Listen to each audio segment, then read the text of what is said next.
your engine.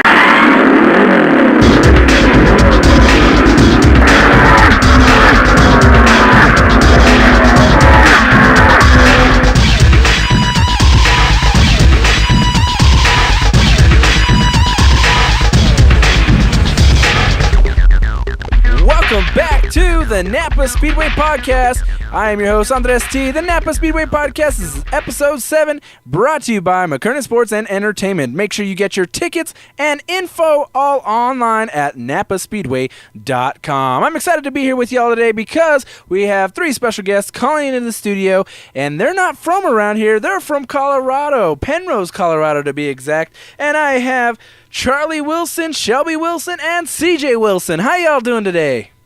Good. How are you? I'm doing fantastic. Like I said before, y'all from Colorado, Penrose, and you're coming down here to Albuquerque to race, and so you're a racing family, and I kind of see that there's a commonality, that's the common denominator between all drivers out there, is that the family's involved. I mean, how does it feel to be a family of drivers?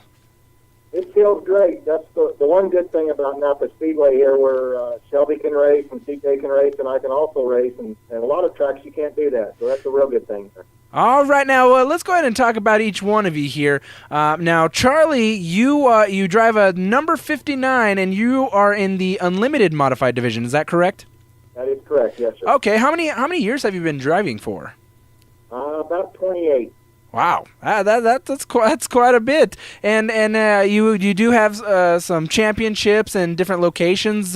What's your latest championship or your latest victory? The latest victory we won here on May 12th at Napa Speedway in the modified, but the latest championship was 2009 Super Late Model in Colorado. Okay, now what got you into racing? Is your father in racing or your grandfather?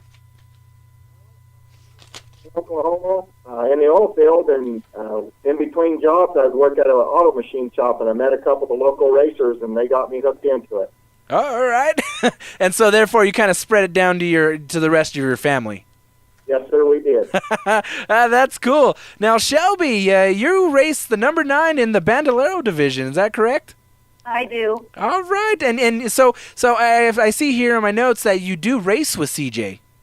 I do. I race against him? Also, we race in different classes. They have different divisions. Okay. But I do race against him because we don't have enough cars to separate the classes. I do get to race against him. Okay, cool. And how long have you been racing? This is my 2nd year. Wow, all right. And now we have CJ. How you doing, man? Good. How old are you? You 10 or 11 or around that age? 12. You're 12? 11. 11. Okay, excuse me. Now, you like your mom said, you race in the Bandolero division. Now, you've also raced in quarter midgets. Is that right? Yes. All right. Now, how long have you been racing? 6 years. 6 years. So how did this happen? Did you get your mom into racing? No. No?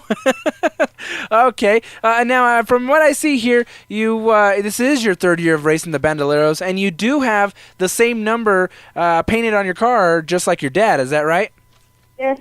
All right. And so, tell me a little bit about racing against your mom here. I mean, are you both competitive against each other, or do you feel like, oh, Mom might let me win this time, or something like that? How does that work? It's not so easy. Like today, she beat me because I got loose. So. Okay. Well, that sounds cool. Now, Charlie, from what I understand, you are the owner of Circle Burner Race Cars. What is that? It's a chassis shop in Colorado that I do on the side. I have a main job that I do, and then I build race cars, repair them, and stuff like that. Okay, and you know, in all your years of racing, you've with your business, you've built many cars that have Rookie of the Year records, track championship, and you have held track records. Which one you have currently here in Albuquerque? Which one is that one? It's in the Unlimited Modified. Oh, okay. Nice, nice. Now, what about racing keeps you going? What is it about racing that makes you like, all right, I'm ready to jump in the driver's seat for this next race? I think it's the speed of the cars and the fun of it. It's a lot of fun when you're behind the wheel and racing. And the guys down here at NAPA Speedway, really clean racers and good to run with. So it's a lot of fun to race with them. Now, what in your mind or throughout your history of racing, where has been what location has been the funnest to race around? Napa Speedway range is right up there, but at Las Vegas, the Bull Ring is very exciting to race at. It's a 3/8 mile high bank, very fast racetrack. Now, have all three of you raced in Las Vegas as well? No, just me. Okay, just you. Now, many individuals out there love the adrenaline rush. They love the fact that, they sit in the driver's seat and they just go. In relation to how much time you spend with each other, are you with each other, working on each other's cars? Explain the family dynamics of a racing family. Yeah, the shop that we have houses all three cars. We work on them together. They're side by side in the shop. So DJ's right there with us when we work on the cars. Shelby's out there with us, and we do it as a family, getting all of them together. We have my father-in-law involved in it, and several friends that really support it. And we just kind of get together and have a good time and work on the cars and get them ready to go. Do you ever find yourself working really, really late night on the cars before the race, or maybe a week before you're like, okay, I got to fix this, got to do this, got to make sure, got to make this go faster? Yeah, we did that last night. Matter of fact, it was after midnight before we finally got done with the last car. Oh, all right. Now let's come back to the Speedway here. It was formerly known as Sandia Motor Speedway. Now it is NAPA Speedway. What are your thoughts on this? I think it's a great thing. I was here opening night when they introduced the people from NAPA. Very nice people. I'm glad they got involved with the racetrack. I think Tim Guthrie getting involved with this racetrack was a very good thing, and I look forward to running down here a lot and what it's going to do for the area down here. I think it's going to be great. Absolutely. Now, when you travel around, how often are you all traveling around as a family together to race at different events? This is the only place that all three of us race at. All the rest of the places we travel to Texas and to Las Vegas and Wyoming, Colorado, and I am the only one that runs. Okay. Now, Shelby, I wanted to come back to and ask you this question, and I asked CJ the question of how it is racing against his mom. How is it racing against your son? I mean, is it kind of like my baby's out there racing? Okay, I'm gonna beat him. How does that work for you?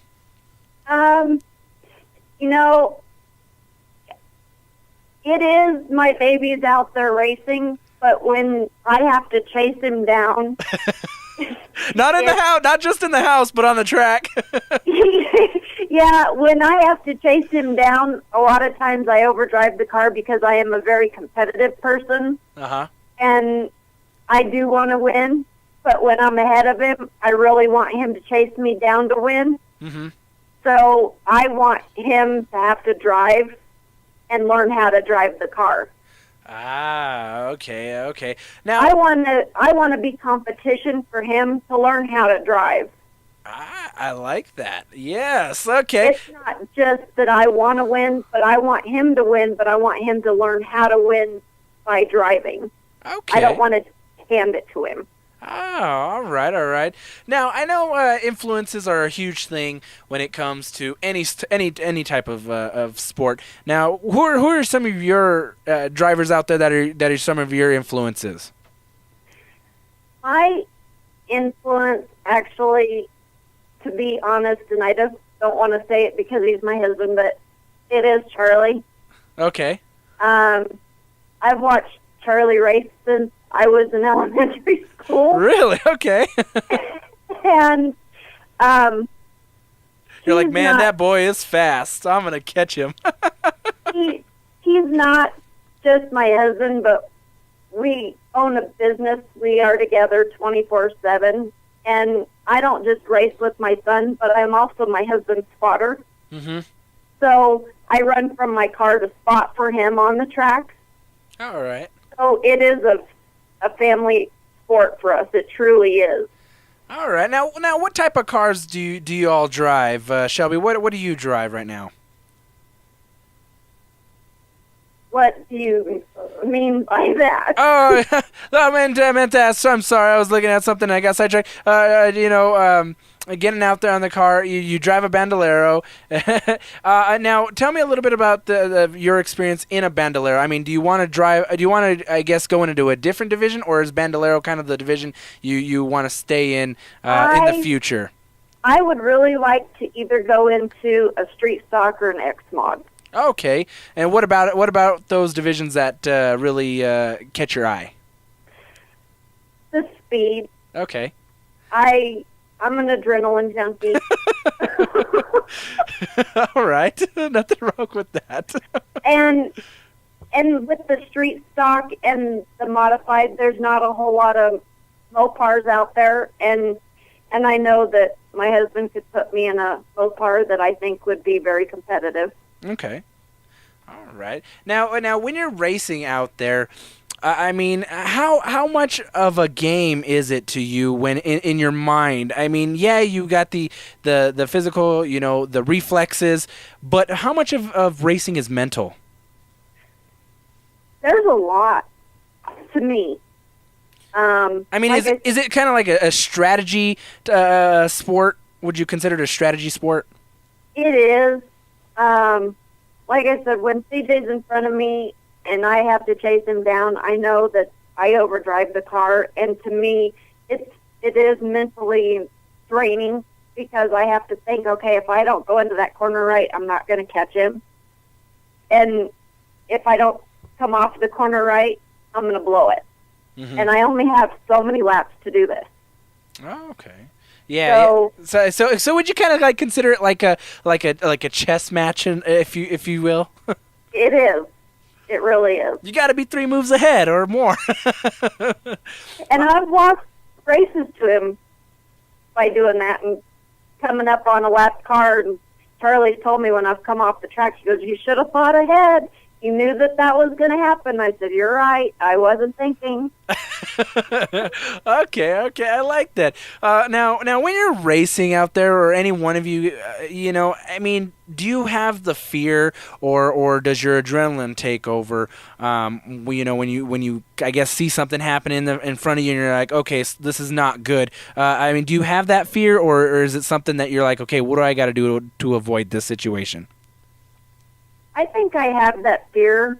Last year, there was a wreck in front of me, and it involved my son. And the tower was telling me red flag, and I needed to stop, and I was inching forward a little bit more and a little bit more to try to get up to the ambulance because they were loading my son. Mm-hmm. And so, yeah, I think there is that fear that, hey, this is something that could happen. Mm-hmm. And then I guess in that retrospect, okay, and in that aspect, why do you think drivers keep coming back to the sport? For the thrill.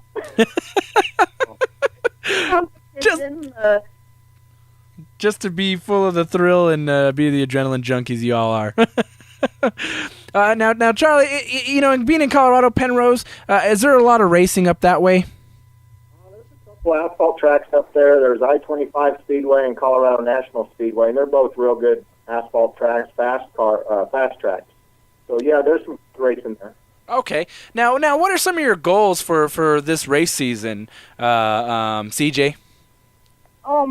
My goal is to win in points for the Bandoleros here in NAPA Speedway, and that's pretty much it. Now, what is your ultimate goal, CJ? Like in racing, do you want to stay in racing? Do you want to make your life career out of racing? Yes, I do. I mean, do you ever foresee or I guess shooting to race in someday in NASCAR? I'm shooting for NASCAR. All right, all right. And now I know you guys are tired, getting focused for the race. But tell our listeners a little bit about why it's fun to race, other than the adrenaline. But I mean, in regards to sports, I mean, you have individuals out there that may say, okay, racing's not a sport, but it really is. There's a lot that goes into it, and the competition is there. And to me, I think there's more competition when it comes to racing than, say, basketball or football.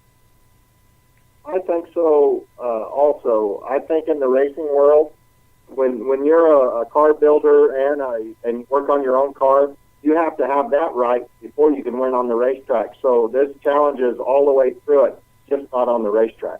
Okay. Now, when real quick here, do you feel? I mean, Charlie, you're mechanically inclined. You work on your cars, and everything there is to know about your car. Is that correct? Yeah. Okay. Now, do you feel that's an advantage versus a driver who may not know much about their car? They just may drive instead of work on their car. I mean, do you see an advantage, or do you feel that there's an advantage there? Oh, absolutely. Like, could you elaborate on that? Elaborate a little bit on that. Yeah. If you know what's under your car, for example, your tire stack, your tire pressures. When the car, if it's not handling correctly, you have somewhat of an idea where to go to start fixing it. If you don't know what that is, you just know that your car's not handling well and you don't know what to do to fix it. Ah, nice. So I know we're running down on time here, but real quick here, sponsors are a big part of the of racing. Who are some of your sponsors out there? Here at NAPA Speedway, we have Car Crafters. Here in Albuquerque, and then I have a couple sponsors that actually come with me and support me even from Colorado. There's a Dodge dealer, Apollo Dodge, and Creative Auto Design, which sell customized accessories for vehicles.